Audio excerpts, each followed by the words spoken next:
Hey y'all, it's Samantha Martin and you're listening to Toronto Mic'd.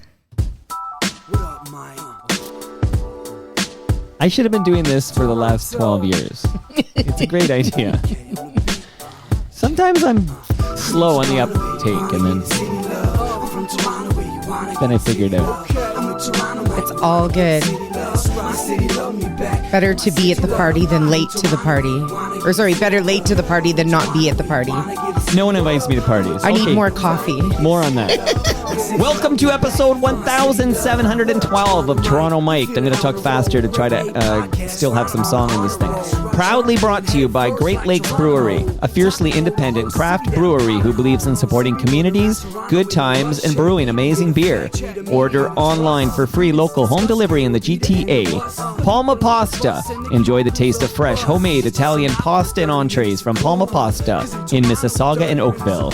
Yes, we are open. An award-winning podcast from Monaris, hosted by FOTM Al Grego. Toronto Maple Leafs baseball, the best baseball in the city outside the Dome. Get to Christie Pitts this summer. RecycleMyElectronics.ca. Committing to our planet's future means properly recycling our electronics of the past. Building Toronto Skyline, a podcast and book from Nick Iones, sponsored by Fusion Corp Construction Management Inc. and Ridley Funeral Home, pillars of the community since 1921. Joining me today, making her Toronto Mic debut, is Samantha Martin. Hello, good to be here. Nice to meet you. Yeah, it's good to get back out of the house now. Well, you got to get out of the house once in a while. Did you get out of the house this past weekend? Sort of, yes. We were out of the house, but in the backyard doing a lot of cleanup. Who's we? Me and my partner, Renan, and our little 2-year-old baby. Okay, congrats on a 2-year-old baby. Thank you. That's amazing. I just want to shout out a person named Blair Packham. Yeah, Blair. How do you know Blair? Oh my gosh, it's been a minute. So I believe I met Blair first at Say What for a songwriter night that they were holding on Sunday nights. Terrence, Derek Downham, and Tim Bovacanti. Tim's been over here. Yeah, and they used to host, when I first moved to Toronto, they used to host jam night, a songwriter jam night at Say What, and I had just moved to the city and I was here to make it. And what year was this? Oh my god, when did you come to Toronto to make 2006. Okay, so not even 20 years ago. Yeah, or no, it was 2007. Sorry, it was 2007. Still not only 20 years ago. Yeah. Now, Tim Bovacanti, he's kind of in the Guess Who now when you think about it, because he's going to be on this Guess Who reunion tour. Yeah. Like, that's cool. It is super cool.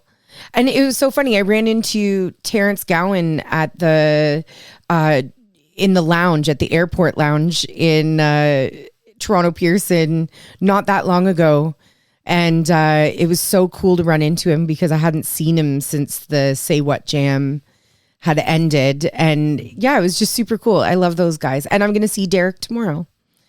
Okay, that's very cool. Now, when you're hanging with Blair at these songwriter things, like, do you guys write a song together? Like, did you write something with Blair? No, it was more of a sharing your songs with basically other songwriters, because I don't think there was much of I can't remember, but I don't think there was a whole bunch of fans coming to see it. I think it was just a room full of songwriters sharing their songs. Next time these things happen, invite me and I'll set up my studio in the corner. Yeah. And then people can cool people like you can come by and chat me up for a few minutes and talk about what's going on. I think we should do that. I really do. Okay, let me ask you about this. Okay, so I want to get back to Blair in a minute, but I want to shout him out because Blair said, "Hey, Mike, you should have Samantha Martin on your show." And then since that was scheduled, multiple guests have just dropped your name in conversation. I should have a list of these guests, but they'll mention you, and then I'll be like, she's in the calendar. You've come up quite a bit lately. Really? Yeah. Good, it's working. You're a going concern. Well, that's good. That's good because, quite frankly, I thought after I had a kid that people thought I died. So like I just, like I had a baby and all of a sudden my phone stopped ringing. I was like, do people even know I exist After anymore? this episode, expect multiple phone calls. Samantha, I heard you're alive. You're back in business here. By the way, when you came here almost 20 years ago, where did you come from? So I have family in Alberta and I have family on the Bruce Peninsula. So I had gone to university, college, and at Grant MacEwan in Edmonton, and then I moved to the Owen Sound area. My dad lives in Lion's Head, which is a small little hamlet of 500 people, and I went to high school there for a short stint. But you're from Edmonton? I'm from Edmonton. I was born in Edmonton. Do you know that's why I'm wearing this shirt? Because I Oilers, knew you're from Edmonton. Because my wife is from Edmonton. Oh, nice. And you're similar vintage. Okay. Yeah. And like I wore this on Friday with Sky Wallace because, but I said I'm going to wear it again. Like I'm wearing it again because you are an Edmontonian. Are you a hockey fan? I am sort of a hockey fan. Let's just put it this way. I like seeing hockey live in the arena, not so much sports on TV kind of gal. But will you tune in for a must-win Game 6? Like, would you tune in? Because this is happening tomorrow night. Like, yes. Will you tune in because it's such high stakes? Well, probably, yeah. At least in the periphery. Okay. It'll be on in the background. It'll be on in the background. I got to be honest with you. I got into music because sports weren't my thing. So I hated gym class. I couldn't wait to get to music class. and growing up with a father who played hockey in, smaller towns, that sort of thing. I think I got because I wasn't big into sports to play them myself, I kind of had to go to a lot of sports. And I think I just kind of tapped out on it. But I'm just wondering what came first, like your passion for music or that voice, because you have this textured, amazing voice. We're going to play some of your jams in mere moments, and I want people who don't know who the hell Samantha Martin is to hear this voice. But did you say, hey, I got a cool voice, maybe I would sing, or did you love to sing and then you developed this cool voice? What comes first? I think that my love of music came first. My dad was a musical guy, he played guitar around kitchen tables and campfires and that sort of thing. There was always music in the house, and I remember singing The Little Mermaid into a garden hose and a fan and stuff like that. Right. When I was really, really young, 3, 4. And then it wasn't until I was 20 that I really thought, well, maybe I could really make a go of it. And you have. I have. You've made a frickin' go of it, Samantha. I've made a frickin' go of it, dude. By the way, I gotta tell you, the first Samantha I really knew of was Samantha Maselli, who was a character on Who's the Boss. Mm-hmm. And I had a huge crush on Samantha Maselli. I think we were similar age. She might have been a year or two older. Right. But a very early crush for yours truly was Samantha Maselli. Very nice. And you're not Samantha Maselli. You're actually much younger than Samantha Maselli. But Samantha Martin, I just think when I hear still today, when I hear the name Samantha, my first thought is Samantha Maselli. Well, that's cool because most of the time I get the twinkly nose Bewitched. That's for boomers. Okay? Yeah. I think that's how it works. If the first thought with Samantha is the Bewitched actress, Montgomery, I think. Yeah. But then you're talking to a baby boomer. And if the first thought is Samantha Maselli, you're talking to Generation X. Yeah, and then there was Samantha Fox. Oh my God, yes. That poster, yes. Yeah. But that's isn't she British? I don't know. I don't know anything about Samantha Fox other than I don't look anything like her. I just own the same first name. Right. Okay. Well, there's some great Samanthas out there. Yeah. We're going to shout them all out over the next 60 minutes here. Okay. So, not a hockey fan, but you're mildly curious because you're from Edmonton, Alberta. And I mentioned Blair. I've given some props to Blair. Blair actually often will say you should talk to this person, Timbo Vacanti, for example. Yeah. And I consider it, and then I'm like, yeah, I think I would like to talk to Tim. Or for an example, I would like to talk to Samantha. But there's a gentleman that Blair tried to get on Toronto Mike because he thought we'd have a great chat. Stephen Leckie. Do you know the name Steve Leckie? Yes, I know the name. Have I seen him play? I don't think so. Okay, I'm going to play a little bit. This is going back to before, because I know your age.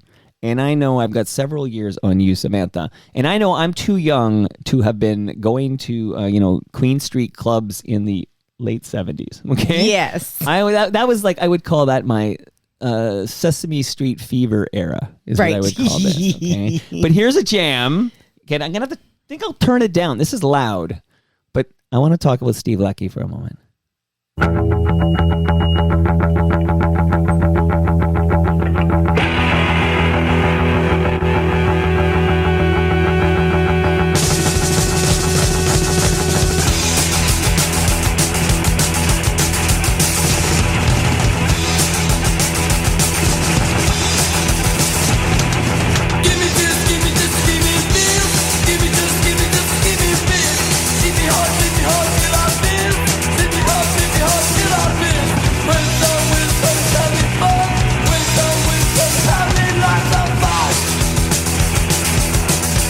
It doesn't sound anything like you, okay? This is the Vile Tones, and Stevie passed away. So Steve Leckie passed away, 67 years old.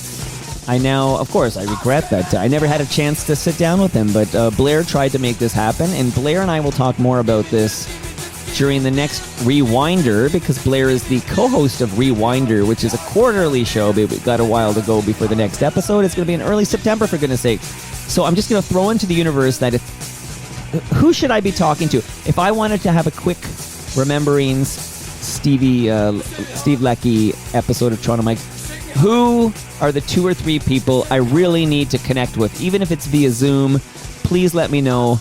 Mike@torontomike.com, because even though the Vile Tones are before my time, so many people I know and trust have told me what a key part of Toronto's punk history this band was, and Steve Leckie, and I really want to kind of pay proper tribute. You know what I mean, Samantha? I totally know what you mean. I mean, it sounds like he used to rip the crap out of this, out of the horseshoe, for sure. Yeah. You should talk to Gary Top. Yeah, Gary Top would probably. So that's where I moderated a panel discussion at the Red Room of the concert hall, the Masonic Temple, because Gary Top put out a book, and Steve Leckie was there. Nice. So we were in the same room, but that not on the same microphones. So, but yeah, Gary Top. Who else? Who do you think? Cleve Anderson. Cleve Anderson, who made his Toronto Mike debut last month. See, Cleve would definitely know Steve for sure. Oh man, there's like Don Pyle, I was thinking. Yeah, from and Shadowy Men on a Shadowy Planet. Yeah, and of course, like Chris and Sean Dignan from Dodge Fiasco. They'd probably know. They'd probably know Steve. Okay. Yeah, like there's so many people in, like, that's to me like the Toronto punk sound for sure. Now there is so again I'm learning, okay? But in my calendar, I want to get the right date when I shout this out. So I'm just going to go to my calendar right now. This is dangerous when you search your calendar for the word flesh. Okay? It's very let's see. Okay, there it is. Oh, it's August 25th, so there's a while to go for this. But there is a deep dive with OG members of Stark Naked and the Flesh Tones, okay? And they're from this same kind of scene, right? Like, here's the Teenage Head drumsticks. Nice. Where I've been kind of trying to catch up on, who's left of Teenage Head and talking. This is from Gene Champagne. Nice. But, so I missed out on Steve Leckie, Vile Tones talk. We're going to try to pay tribute in a future episode of Toronto Mike. I wanted to pay some tribute right now because I'm getting stories now, and these stories are batshit crazy stories. So Samantha, like this guy, if nothing else, a fascinating fixture in the Toronto scene. Like for better or worse, these stories that are starting to hit me from various people who interacted with him over the last few decades, batshit crazy stories. I need to do a proper, overview recap of his contribution to the scene. Honestly, musicians of a certain vintage, as you say, have so many batshit crazy stories, and they're so interesting. It was like a different time. Well, yeah. Well, first of all, his name on stage was Nazi Dog. Oh dear. You know what I mean? Like, so I like even that, like even today, trying to tell a young person, yeah, this was Nazi Dog. Like, and even I, who missed out on the late 70s punk scene, like this whole. And I had this chat with Brother Bill once. We dove into hardcore, the history of hardcore, and we had a very interesting chat on all this. And I think Ralph Alfonso was on this episode, because the diodes and everything. But this is a whole, like, there's a bit of a weird overlap with, like, not all members, of course. Many were very much against it. But this punk scene and like swastikas and Nazi. Yeah, the neo-Nazi. Like it's, and then you'll see like, oh yeah, this riot happened with Teenage Head and this, and you'll see the footage, and some guy will have a jacket on, like a leather jacket, and have the safety pins in their face and everything, and then you'll see like the big swastika on the back of the swastika on the back. Swastika, maybe it's good. I don't know how to say that fucking word, but what a, like, if nothing else, interesting and should be discussed. Yes. Yeah, I mean, certainly not for me. Like that genre?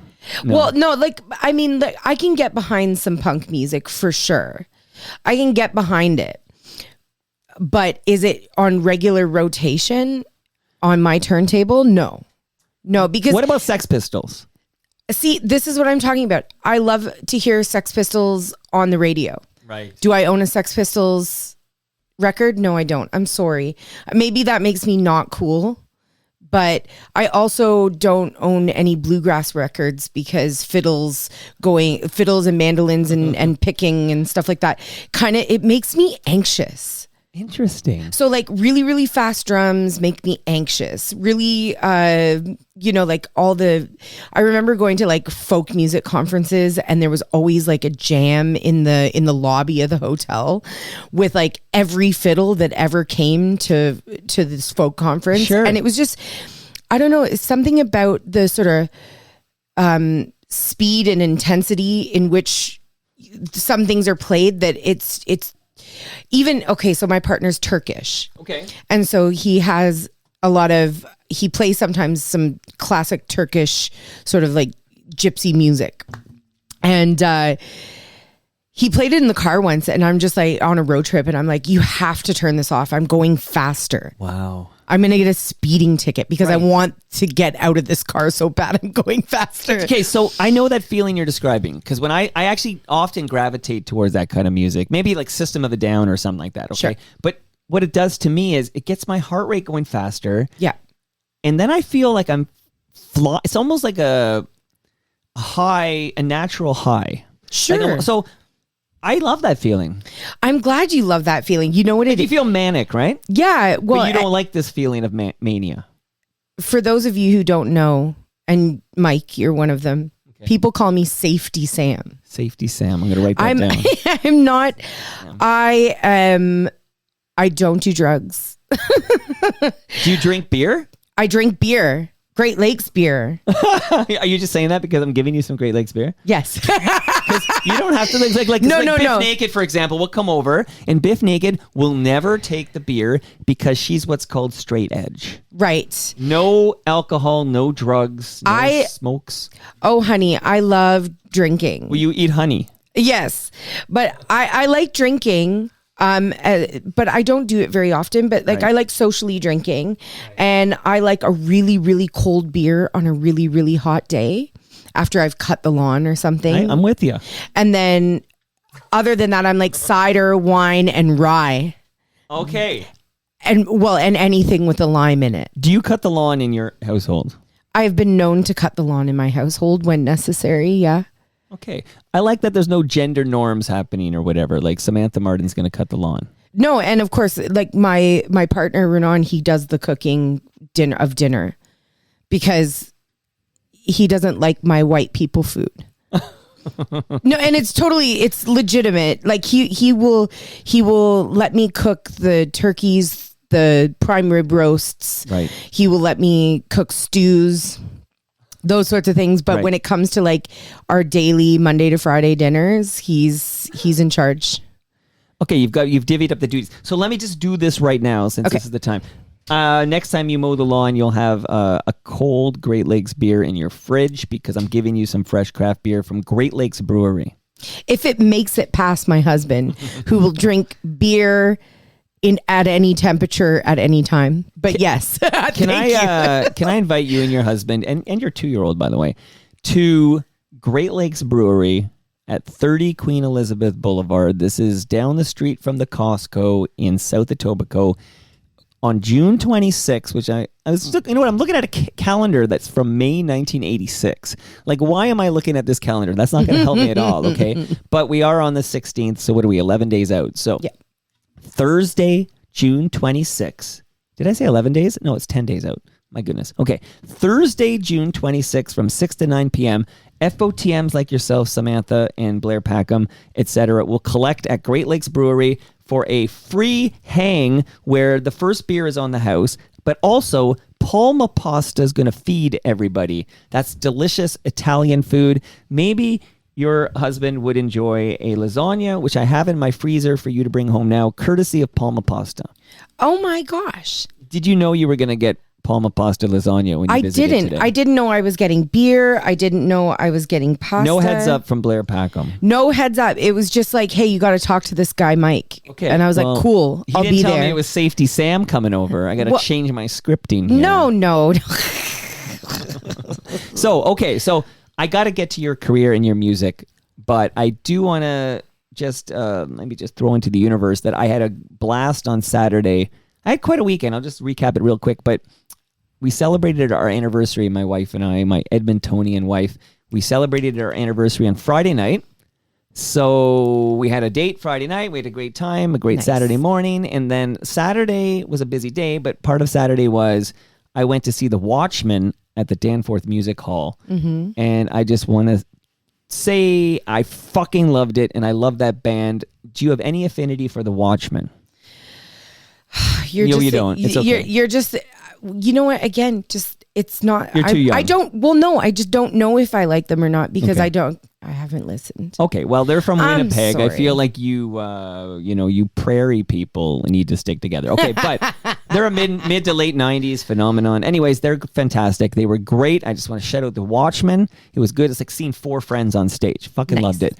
And then I actually, after the Watchmen concert at the Danforth Music Hall, I biked to Kensington Market area to go to a bar where Al Grego was performing live, and I got to see Al perform live. It was in celebration of Al's 50th birthday. So happy birthday again, Al Grego. And I'm here to tell you, Samantha Martin, Safety Sam, that Al hosts an award-winning podcast called Yes, We Are Open. This is made by Moneris, and he collects inspiring stories from small business owners, and he shares them on this great series called Yes, We Are Open. And season 8 just finished up, and every episode but the finale of season 8 was recorded in Regina, Saskatchewan. Have you had positive experiences or negative experiences in Regina, Saskatchewan? I have had positive experiences in Regina. I think the most recent time was that we went through Regina was just before the pandemic. Okay, like 2020. It was February 2020. Okay. Like we're talking right before the world shut down, and we played the Artisan. And it was a lovely room full of lovely people. And I had rented an Airbnb, I think, for the band. And close to where we were staying was a cool little bar. We made friends with the bartender. And she's come to all of our shows since. So, that's like amazing. in so the this is Samantha Martin and Delta Sugar? Yes, Samantha Martin and Delta Sugar. Should I nail that T in Martin? I feel like I sometimes say Martin.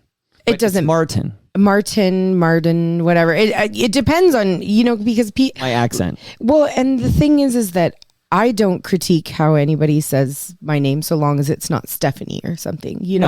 Safety Sam will do. As far as I'm concerned. I love Holger Peterson. Holger Peterson with CBC. He. I think he says it the same way. Or like Samantha Martin. I can't remember how he says it, but Martin. It's cute. It's cute. It's like just a little bit different. Like the T becomes a D. I got criticism. Samantha. I think it's Samantha Martin. Okay. Is like there's a little third kind of thing, which is adorable, and I love it, and I would never correct him. And if Holger is hearing this, don't change, baby. Don't ever change. Don't ever change. So let's get you back to your beginning here. Like, maybe walk us through a little bit about this. Like, you were into music because you weren't into sports, but who are your inspirations? Like, I've shouted out a bunch of acts. You're like, I don't know these people. Like, who were your musical inspirations? Because you're kind of all over the place with like roots rock and blues and soul and gospel. Like, we're going to play some of your music in mere minutes so people can hear what I'm talking about. I think my personal influences when I was growing up was definitely my dad. And I had a music teacher, Miss Stanton. Oh. And when I was first starting to play music, it was a lot of like Sarah McLachlan and Jewel, because that was sort of at the time, that was sort of my female sort of, I guess, peers in you know, like the people that I was looking to. And what about Winnipegger Chantal Creviage? I again love Chantal, and it was sort of that period of time where like the Lilith Fair kind of vibe. So that was how why I started playing guitar and the songs that I was teaching myself. But my dad started, you know, by teaching me House of the Rising Sun, you know, and there was a lot of country music, and my mom played a lot of rock and roll in the house. So she was a big like Janis Joplin, Rolling Stones, I hear Led Janis Zeppelin in your voice. Yeah. That would have been the years of smoking, I'm sure. You asked me how I got my voice. There was years and years and years of smoking and having an untrained voice and just giving her shit on stage all the time. And I created some damage in there, but it's like character at this point. You know what? Often I'll have a DJ I listened to in the 90s or something, and they'd have such a deep, cool voice. I'm thinking of like Jeff Woods or something, right? Yeah, I know Jeff. Yeah. And I'll be listening to Jeff Woods and I'll be like, man, how do I get a voice like that? And he goes, you got to be like drinking and smoking at the age of 9. Okay, this is saying, I'm like, is it worth it? I'm thinking to myself, I might make that trade. You know, you'll die you'll die at 60, but you'll sound fucking great. Well, I mean, I don't know. I don't think it's worth it, frankly. Like I quit smoking cigarettes when I was getting pregnant, or like when I got pregnant. So I haven't smoked in a couple years now, and quite frankly, stairs are not an issue anymore, and I do appreciate that side of it. And I still did enough damage while I was smoking that I don't feel like the character of my voice has changed much. Can I play something? Please. So people can hear this voice? Okay, so I'm picking something randomly from the past here, but let's just listen to Samantha Martin.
Samantha, tell us what we're listening to.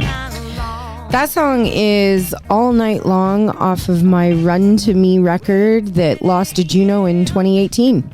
Who beat you for that Juno? That year it was Colin James. Oh, FOTM Colin James. Doesn't he have enough fucking Junos? Well, I mean, whatever. It is what it is. I look at it as I was top 5 that year. You know, I got to say though, have you covered Colin James? I have not covered Colin Why'd James. You Lie? You would kill with the song Why'd You Lie by Colin James. Probably. Just throwing it into the universe. Quite frankly, I feel like I'd kill anything I sang, but that's just me being... Well, yeah, so, no, thank you, because you do kill, like, and I listen to your lyrics, and we're going to play a more recent song soon, but I'm dying to know, like, you know, you had to smoke to get this voice. Like, you have a fantastic fucking voice. Thank you. Thank you. Like, how did you sound when you were 20? Like, like give me a little bit about the development of this, how you became this person I'm listening to right now. A hilarious but not hilarious story. It was actually when I was 20, that was about the first time I blew my voice out. So prior to that, I was singing in Owen Sound, and it was where I got into live music, and I sang this like show. I couldn't hear myself. I blew my voice out, and it hasn't been the same since. And I heard I felt and heard a pop. Oh my God. And it was very scary. I mean, maybe less scary because I was 20 and didn't really know what the hell it meant. But thinking back, I'm like, that could have been the end of it right there. Sure. And if I was an opera singer, it probably would have been the end of it right there. But I am a rock and roll, roots, soul, kind of singer. So it, like you said, it's just character. But when this happened, so I again, and I referenced this, I think, with Sky Wallace, actually. Have you ever met Sky Wallace? I have met Sky. Yeah, she's amazing. Ice-T. I like her voice too. Yeah, she's in her sexy preggy era. I was pregnant. Did you do any and I never got that sexy era part of pregnancy. I was like a fucking bridge troll. I couldn't. I was like so huge. I'm 5 foot. I was massive. The baby, I was as wide as I was tall. And you were a square. I was a square. And pregnancy did not agree with me. Let's just put it that way. I was waiting for the glow that they kept talking about. And I was fucking lied to. Oh, that's funny. Sorry, am I allowed to swear? Yeah, you're not on the CBC here with Holger. This fantastic. You can swear on this program. So... But that's a great jam I just played there. So I pulled it because I liked it. That's why I pulled it. But I like a lot of your stuff here. But okay, so when this moment happens, and the moment I referenced with Sky was when Homer Simpson was singing that Christmas song, and he had that beautiful voice, and his dad, Abe Simpson's like, that boy is going to make me a millionaire or something like that. And then his voice changes, and he has that hitch, and then he starts sounding like Homer. Yeah. Like, I'm going to just speculate that whatever happened to your voice created this monster we're listening to now. Like, to me, this was the best thing that ever happened to you, Samantha Martin. Well, I mean, like, what did you sound like? I think so. I think that I personally would rather hear this Janis Joplin-esque voice than some pristine Adele voice. I think that there are a lot of female singers who have that pristine voice, and I envy their falsettos and their clean notes. But I wouldn't change it. I wouldn't change my voice at all. As a matter of fact, if it changed, I would be very upset. Are you concerned, though, now that you're a healthy non-smoker? Who doesn't drink, doesn't do drugs? Yeah. What if your vocal cords start to repair themselves? I doubt it. Will you end up with a more Celine Dion and less Sass Jordan or whatever? No, absolutely not. I think the damage is so deep, and I also talk too loud, and I'm still I've gone and taken some voice lessons with Faulkner Abram in the last couple years, like the last 6-7 years, somewhere in there, and that will help with the longevity of keeping what I've already done, so it hopefully won't get worse, but hopefully it just kind of stays where it is. This is Sam Martin. I sound like I've, smoked as many cigarettes as I've smoked, and I love rye. So love rye. Yeah, and, rye. I'm a brown liquor kind of girl. Brown goes down. Okay. Yeah. Samantha Martin, though, when do you in the Delta, tell us uneducated people about the Delta sugars, like Delta sugar, I should say. Like, when does Delta sugar, what is that as opposed to just Samantha Martin? So Delta Sugar originally started as a 4-piece band. So it was myself, Mikey McCallum on guitar, and Stacy and Cherie. So Stacy Tabb and Cherie Marshall. And we started playing and recording under Samantha Martin and Delta Sugar to sort of, because the band that I had before was Samantha Martin and the Haggard, and we were more country. And I was sort of shifting focus away from that country Americana thing and getting into something a little bit different. Like bluesy? Yeah. Like more gospel blues kind of thing, like really early like Staple Singers, the Staple Singers kind Shout of out to Mavis Staple. Yeah. Still with us and playing really soon for the Toronto Jazz Fest. Oh, that's amazing. Yeah. Because she's got to be in her mid-80s. Yeah, she's getting up there. I don't know how. I'm not going to sit here and tell you how old she is because I don't. That's okay. I got the Google machine here. Yeah, You keep talking and I'll find out. But I think she's like 83 or something. So I was in a band called Samantha Martin and the Haggard. We she's 85. I nailed it. Nailed it. See Mavis while you can. She's amazing. Yeah, she's my hero. Sorry, my hero that I don't know the age of. All I know is I love her. Well, you know what? She's ageless as far as I'm concerned. Exactly, timeless. So I had Samantha Martin and the Haggard, Americana country kind of thing. And I started doing this more bluesy gospel soul music. And that was where my heart was going. And I just wanted that sound. So Stacey and Cherie joined the band. I pulled Mikey from the Haggard, mostly because we were dating each other. That last song was about the end of that relationship. And it's a whole nother story. Woo. But anyway, so we that's started. That's the story I want, okay? That's the story Forget you want? The rest. Okay, All Night Long is about the time that we had a show. We had a show in Montreal and a show in just outside of Ottawa in Wakefield. And I was dating Mikey. I lived with Mikey. And he didn't come home the night before we were supposed to be leaving at like 8 a.m. to go to Montreal to play the gig. And he was a cheater. If he hears this, he's going to hate me, but that's all right. Feelings mutual. So he left. He left and never came home that night and didn't show up. And I had to make a decision. I was like, if I wait for him to show up, we could be late for the gig, or I just leave without him and figure it out. And so I left without him and I figured it out. I called Steve Mariner. I picked up his guitar and amp from his place, which Curtis Chaffee, who's my guitar player now, handed to me. And Steve was in Ottawa. He met me in Montreal. We played the gigs, and that was the beginning of the end of Mikey in the band. But I wrote that song and then I made him play it. Oh, wow. Oh, yeah. I did a Stevie Nicks. Don't fuck with Safety Sam. No, not one to be trifled with. Yeah, that is a Stevie Nicks. That's exactly what that is. Yeah, I made him play it. And there's actually a couple songs. Mikey said to me one time when he was very inebriated, if I didn't cheat on you, you'd have nothing to write about. And he wasn't wrong he wasn't wrong. Him cheating on me gave me so many songs, which, I guess I owe him some kind of gratitude for. Sure didn't feel like it at the time, but I wish him well. He's back with his ex-girlfriend. So Samantha, I've been doing this a long time. Okay. Yeah. Your episode, what are you? 17, 12. Right. It's interesting. I guess they're like, oh, they allude to the good story, but they don't dare tell the good story.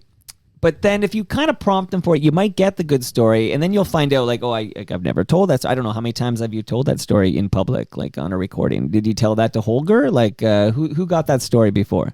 Anybody who asked Anyone for who it. asked for it. Or if you were most, like, I just know there's other podcasters out there, like you alluded that there's a great story, then you were moving on. And I think a lot of podcasters are like, oh, she doesn't want to tell that story because she didn't tell it and she's moved on. But you actually kind of do want to tell that story. I do, but I was like trying to keep it on track of like the band and how it but got then to Delta Sugar. Then you miss out on the best story. I know. Like that story, and I don't know Mikey, so I'm not making any judgments either.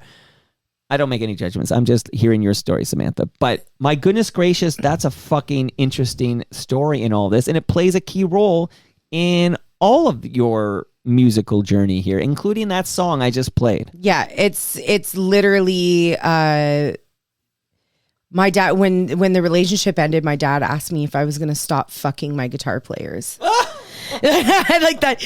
And I have, and that's great. So this Turkish chap you're with, he's not in the band. He is not in the band.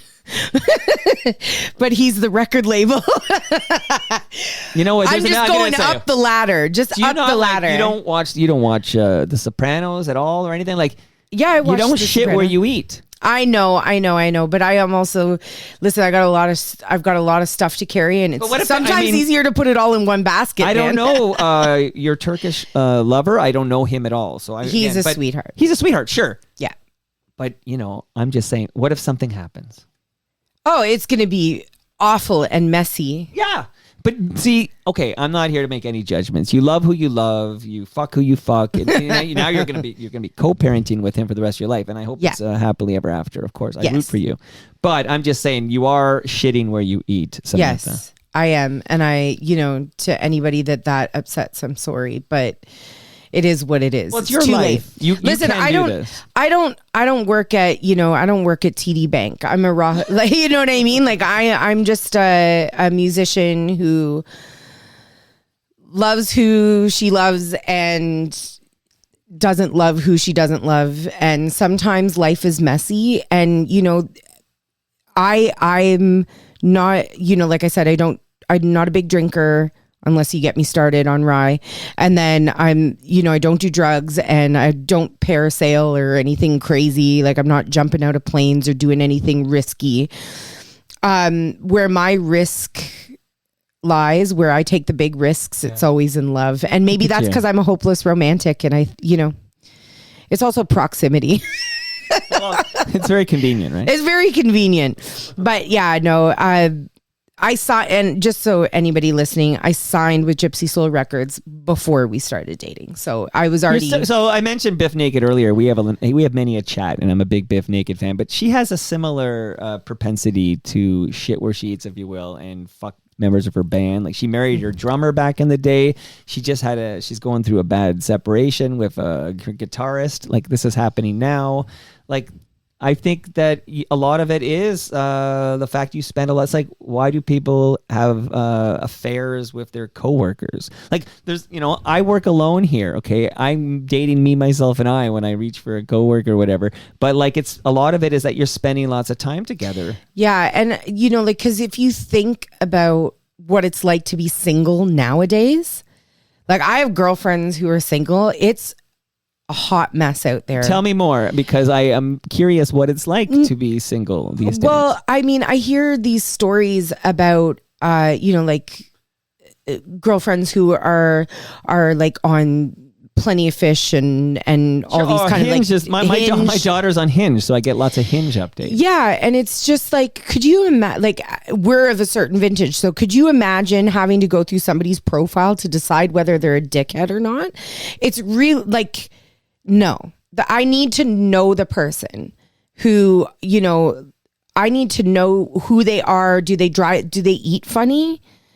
Like, I don't want to go out on a date with you until I've seen you eat a sandwich in passing. You know what I mean? Like, I don't know. Well, you trust me, we wouldn't get past that first date if you saw me eat a sandwich. But Samantha, so I do think about, like, not fantasize, but I think about, like, what would I do if I were single? Because I've never been on an app, because I had a long marriage.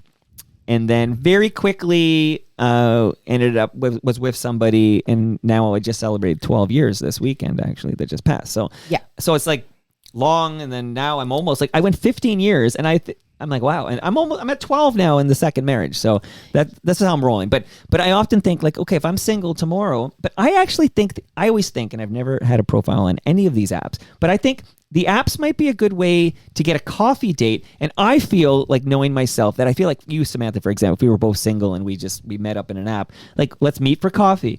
We would know after like an hour at Starbucks, we would 100% know whether we want another a real date after that. Like, I just need to forget an hour. Give me 20-minute coffee with somebody, and I know right away whether I'm interested in more. Yeah, I mean, I don't even know if I need a whole coffee sometimes. Okay, well, you know what I mean? Like, I don't know. Okay. I don't know. I just think that the dating scene right now is crazy. I don't ever want to be back in it. I need to meet the people who I need to know the people before I'm in a relationship with them. And I think the reason why musicians end up dating other musicians, and especially end up dating a lot of the times other people in their band, is because when you're touring the way musicians tour and you are gone from home 6 weeks and you're in a van, in hotels, on a stage, going out to bars afterwards with the same group of people, you, through proximity, generally you are going to find things. One, it's lonely out there. Two, you're going to find things that you like about people. You know what I mean? Because you have to, as a survival technique, you have to find things that you like about people in your band. And then sometimes those things grow into feelings. But I mean, I've definitely found other coping mechanisms for the loneliness. And what might they be? It is not fit for, no, I'm just kidding. Just like, I don't know. Like FaceTime helps. FaceTime, like being able to see your partner. Sure. Those sorts of things.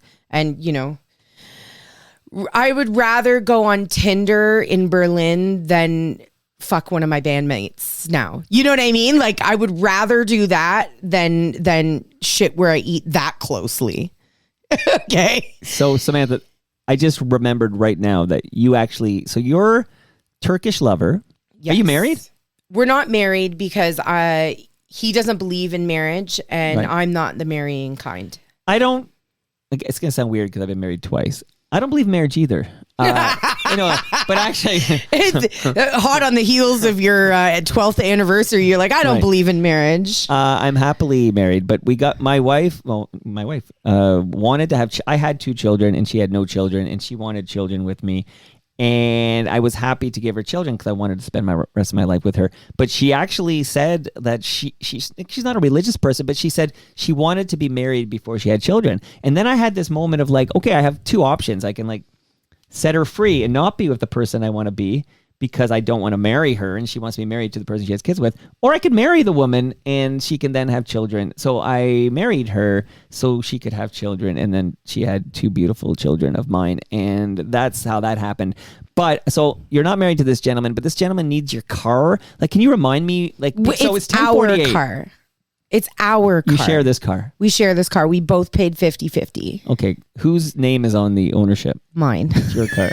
It's my car. Because there's a car in my driveway right now, and we both pay. Oh, actually, this really is her car. Okay. Regardless, tell me again, remind me. It's 10:48. What time do you need to drive away from here? By 11:20.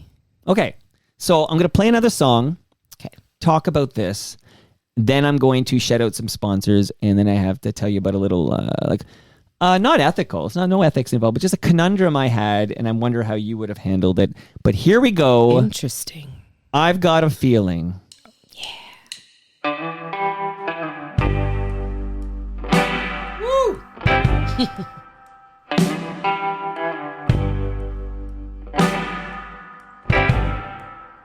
I lost my mind when I found you. Couldn't believe that you wanted me to. Kisses are sweet if that's all you do. But there is something about talking to you. I had my share of being the reckless one, and I got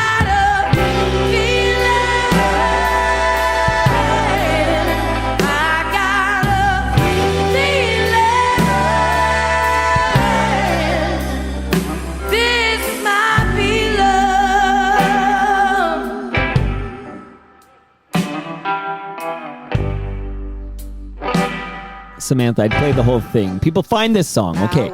But I want to hear from you, since I have limited time here. Tell me what we're listening to. That song is called I've Got a Feeling.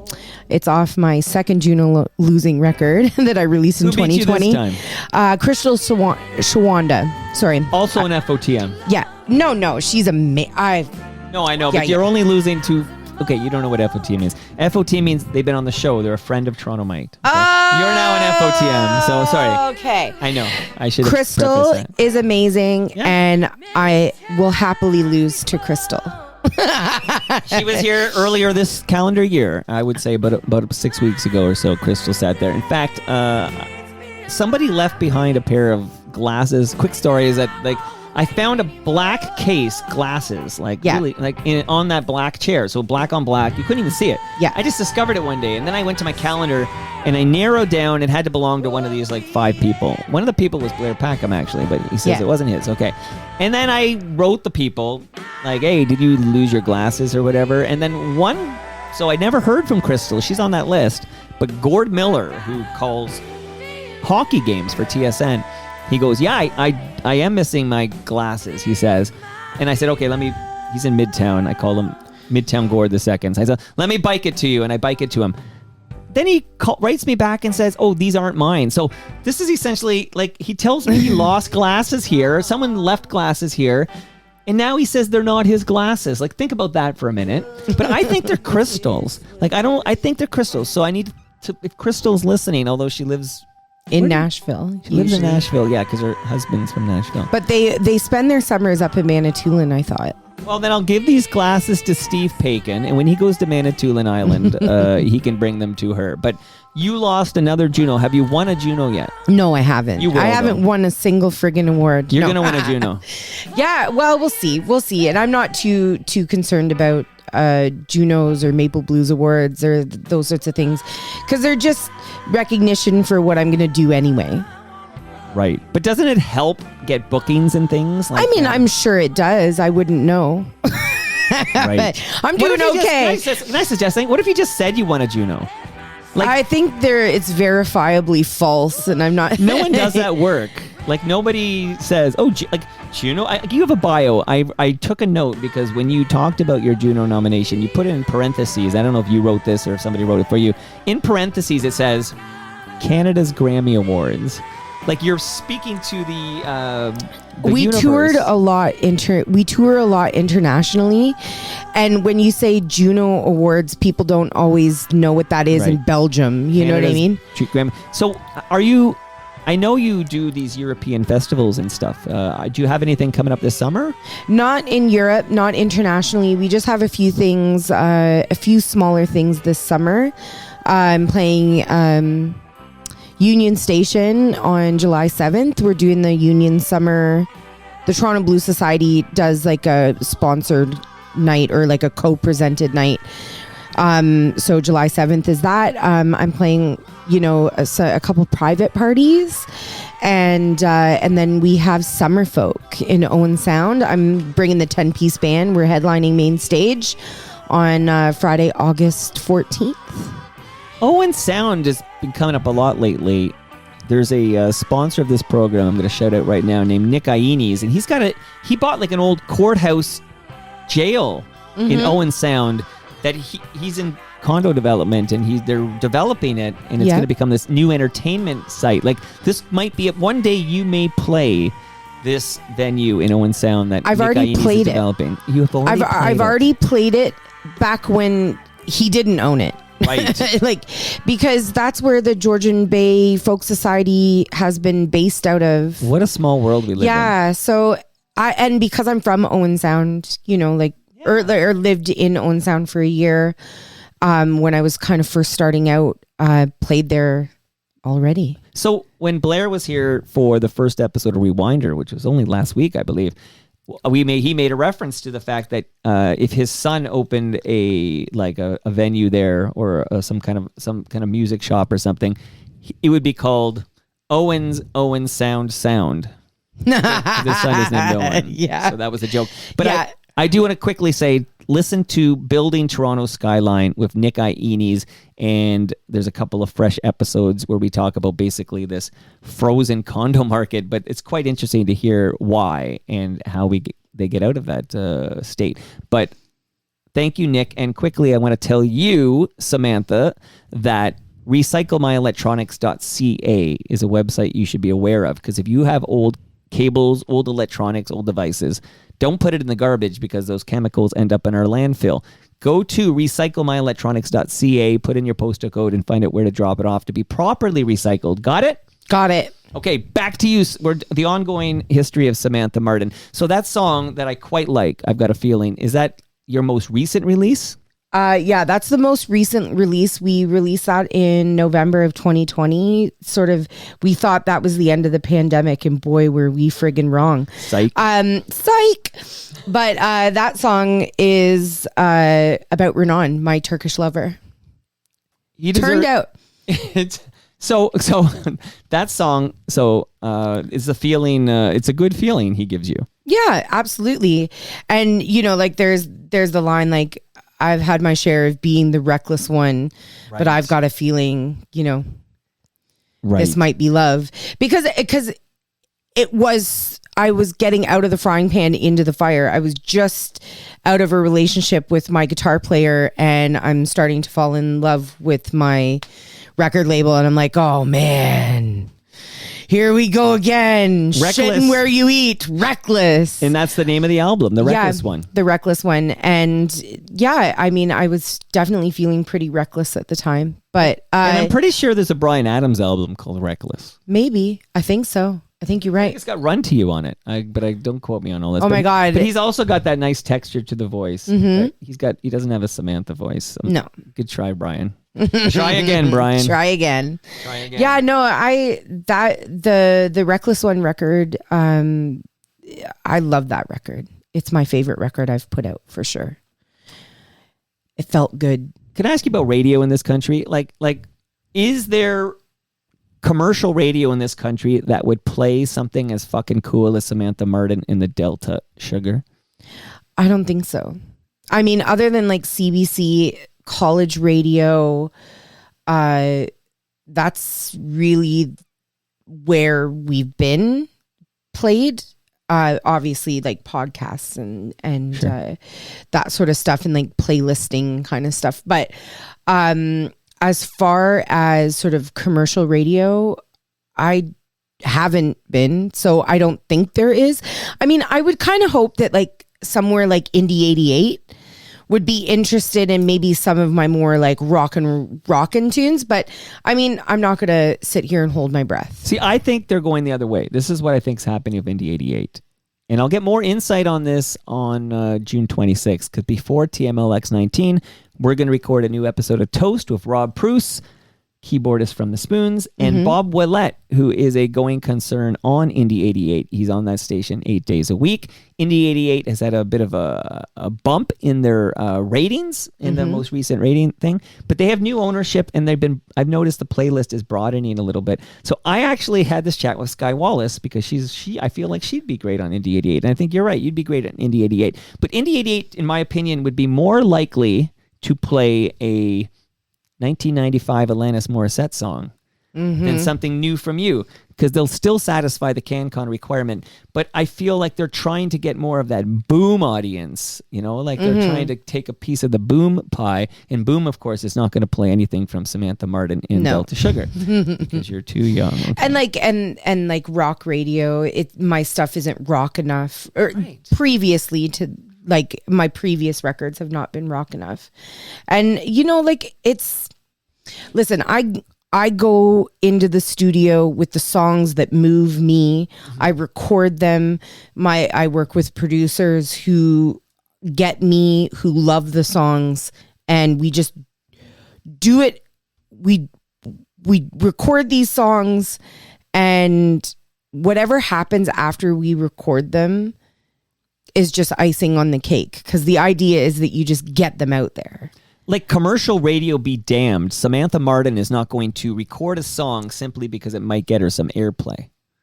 At least I haven't in the past. I don't know, this next record. Well, maybe. what's going on next? Well, we're in the process of starting to record the next record, and the new songs maybe a little bit more adult contemporary, like maybe, or they could go that way, but really not sure. But you're not losing your trademark hurricane force vocals, are you, No, Samantha? definitely not. That can't change. I don't know how to sing any other way. I don't know, and we don't want you to. Like, just don't ever change. Like, I actually fucking love your voice. In fact, I'm gonna play it. I'm not gonna play the whole thing, but just a little bit about like where it's not just because we've been hearing this kind of these bluesy, gospely songs or whatever, and that's very cool. But I did find this, okay, and I just want to ask you about this. Taste.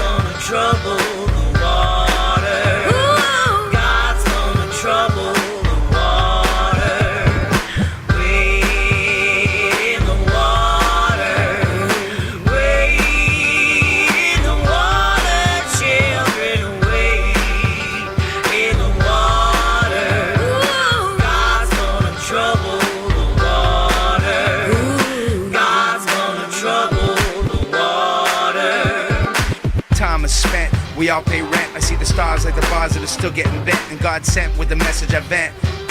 Exodus, freedom's a must. Hands up, head high, let the Babylon bust. Our voice capture humanity surplus. Wade in the water, watch the systems turn rust. The machines that crushed us return to dust. No more bloodhound tracking, scars on backs. Running from the. What are we listening to here, Safety Sam? That's Gangsta Grass. Yeah, I love Gangsta Grass. They're good dudes, man. Good dudes. They're Wrench produced our first Delta Sugar record, the Send the Nightingale record. He produced it and put it together, mixed it, and his band, Gangsta Grass, based out of the U.S., Brooklyn. I know DeSluth lives in Pensacola. We've got some Philly, Arson lives in Philly. And yeah, and like Daniel, who plays the banjo and guitar in the band, like great dudes. Super cool idea. It blends hip hop and bluegrass music.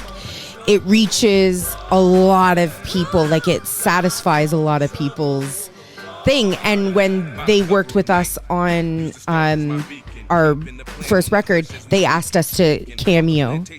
Your hook in this song is fantastic. Thank you. Yeah, well, it's Wade in the Water. It's not mine, certainly, but it's like that. I feel old like I might have heard this in like "Oh Brother, Where Art Thou?" Yeah, like sort of the end credits. Well, that's my bluegrass experience. Is "Oh Brother, Where Art Thou?" Yeah. What? You never went to the bluegrass brunch at the Dakota Tavern? No, but I did go to a bluegrass brunch they used to have in this neighborhood at the New Toronto Billiard Hall, and it was fucking rad. They had a bluegrass band, which obviously inspired by the places. But, like, okay. So, yeah, I'm just saying, Safety Sam, you'll...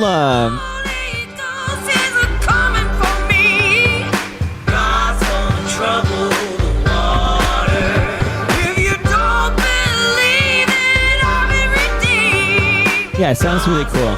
Thank you. Sounds very cool. Okay, so I brought up radio. Yeah. Radio doesn't deserve you, nor your voice. Yes, they do. They just don't know it yet. They don't know it yet. So let me ask you this quick on the way out here. Okay, so I talk a lot on this podcast about a radio station called CFNY. Yeah. They should play you. Thank you. Drop a suggestion in their suggestion box. The branding now is, of course, 102.1 The Edge. It's been that for a very, very long time. But I have on lots of interesting people like Ivor Hamilton, Scott Turner. Of course, David Marsden will come by.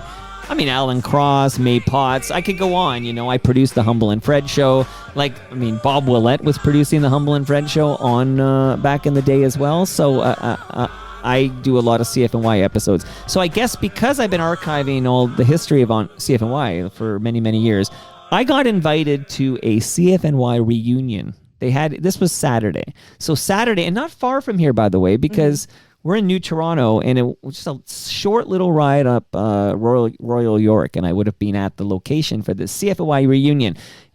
So I'm on this invite list, and it's all people who worked at the station, plus me, who never worked at the station, okay? So I'm getting these notes and stuff, and I'm part of this Facebook thread, and everybody's like, I'm coming in. Captain Phil, who's on the show, he's going to fly in from Vancouver, and all these interesting people I actually know. I mean, Humble and Fred were going to be there. The great Pete Fowler. All these people I'm interested, I know are going to be at this thing. Bob Willett was going to be there. He's going to be here next week. But I made a decision that since I didn't work at the station, I shouldn't go to this thing. I decided not to go to this thing because I figured it would be different to me. In a moment, we're going to get your input on this. But if I were there to set up my studio in the backyard and have people at this party drop by and talk about their memories of the station or working at the station, now I'm interested. Okay, I'll capture the stories of the CFY people. But to be invited as a guest to the CFY reunion, to me, it felt weird. Why am I there? I never worked a day in radio, let alone CFNY. I didn't go, but I've seen the photos, and it was a great reunion of CFNY people. What do you think? Should I have gone to the reunion I was invited to as a historian of sorts? I think if you got the invitation, they wanted you there, and it's not necessarily up to you to decide why they wanted you there. I think, here's the thing. Maybe they wanted you here because they respect you and what you're doing with Toronto Mike, and maybe they wanted... had it been a different time, you would have worked there.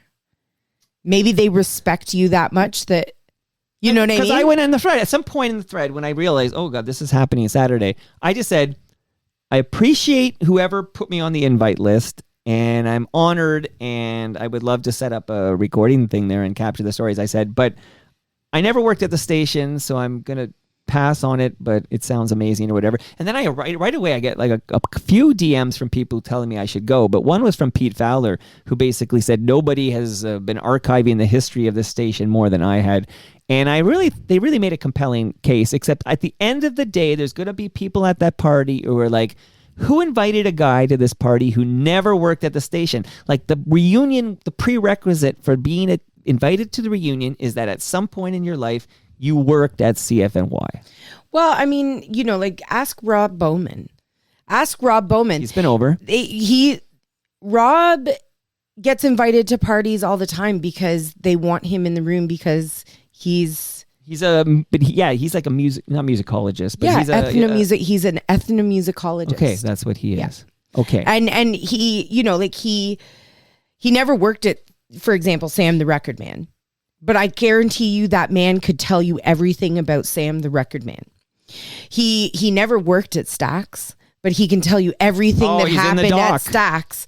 He never, he wasn't in the Rolling Stones, but he knows everything about the Rolling Stones.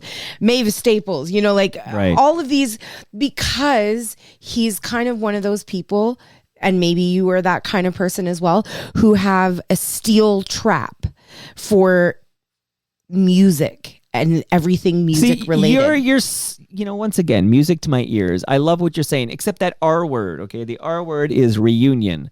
This was absolutely a CFNY reunion. If they had a Sam the Record Man reunion, everyone who worked at Sam through the years is invited to this party. Rob might not attend. I don't know. Okay, we'll have to ask Rob. I don't know. You'll have to ask Rob. I just thought it was interesting because I ended up going to the Watchmen show, and then on my way back I was actually thinking maybe I should pop in. But I think at the end of the day, if it was, because it was at somebody named, his name's Wolf. Okay, I don't know, maybe that's short for Wolfgang, but this person's name is Wolf, and it was in his backyard. And I think if Wolf were a buddy, I could see maybe I come in because I'm friends with Wolf, but I don't know Wolf. So I think that at the end on my ride home, and I thought maybe the party was still lingering.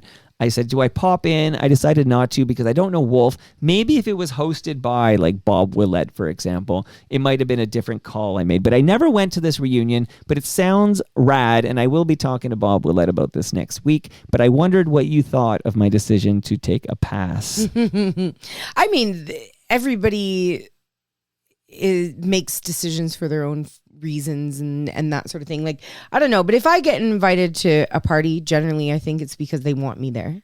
Does Blair Packham ever invite you to a party? I think the last time I saw him, he was like, "Oh, I just had a party. I should have invited you, so maybe I'll get a party for them, an invitation to the next party." Because it would be rad if I went to a Blair Packham party and Samantha Martin was there, because I fucking love this chat. Yeah, it's been good. So did we miss anything like you really wanted to talk about? I'm only playing the song now because I know you got to get the car back to your Turkish lover. It's honestly, I think we covered a lot of ground. And you're working on a new album. When will we see this? Be able to hear this new album? Oh, that's a hard that's a hard decision, or sorry, a hard question to answer. But definitely, as quickly as I can make it happen. Definitely, maybe. Well, not even definitely, maybe. Definitely, just I can't put a date on it right now because we're still in the writing process because I'm not happy with how many songs we have. I want to get a few more on the books and make some decisions. And you're the principal songwriter. Yeah, I'm usually involved with all the songs. Okay, well, I do co-writing or I write myself. So, do we have a name for this new album? We do not. Okay, well, I look forward to hearing it. And I will tell people there is a great website where I'm sure we'll get news when you can hear new things. SamanthaMartinMusic.com. Am I right? Yes, that is correct. Yeah, Samantha Martin Music. I took a mental note. Didn't even have to write that one down. Any chance your Turkish lover, your 2-year-old, or you get a babysitter and just come without the 2-year-old, whatever, any chance you make TMLX19 on June 26th? It's possible. Okay, that's a good answer. You know, because here's the thing: I'm a mom with a career and a partner who runs a label. I gotta check 4 different schedules. Well, no, I'll take possible. There is a very good chance because I need to go to Costco. So there's right around the street. I know. Oh my God, I forgot. This is because I know you have to leave, and usually I go 8 hours on these things. But I do have a measuring tape from Ridley Funeral Home. Oh, excellent. Ridley Funeral Home have a great podcast called Life's Undertaking. But Samantha, you can measure anything you want with that measuring tape. Like the size of the casket I'm going to need? Absolutely. And you know what? They only sell Canadian caskets at Ridley Funeral Home. I love that. Yeah. I love that. Made out of Canadian maple, I hope. Yeah, Northern Casket is actually the company. And most funeral homes in this city are selling American caskets. Boo. Boo. Okay. I want to tell you about Toronto Maple Leafs baseball because they play at Christie Pitts. It's a free event. It's excellent baseball, and you can just sit on the hill with a hot dog and a beer and enjoy very entertaining baseball. This book I'm giving you now, Samantha, is the history of Toronto Maple Leafs baseball. It's so funny because when you said Toronto Maple Leafs baseball, I was like, "Oh, we've misspoke. It's hockey." He screwed up again. No. But baseball, cool. Yeah, it's baseball. All right. They had the name before the hockey team had the name. Oh, rude. That's some history already, but more in that book. Yeah. I like Christie Pitts. Great. Yeah. Great venue. Great. It's a great park, and catch some baseball there. Samantha, I love this. Oh, and also catch some movies in Christie Pitts Park. I've seen that. I used to live on Palmerston, and I always loved that vibe. Great vibe, and now I realize I'm running out of song. You ready for this fast extra? Yep. And that brings us to the end of our 1,712th show. Go to TorontoMike.com for all your Toronto Mike needs. Much love to all who made this possible. That's Great Lakes Brewery, Palma Pasta, don't leave without your lasagna, Samantha, Toronto Maple Leafs Baseball, RecycleMyElectronics.ca, Building Toronto Skyline, and Ridley Funeral Home. Wednesday's going to be bananas. I'm at the Joe Carter Classic. I have no idea who's going to come on my mic. It's going to be wild. Don't you dare miss that one.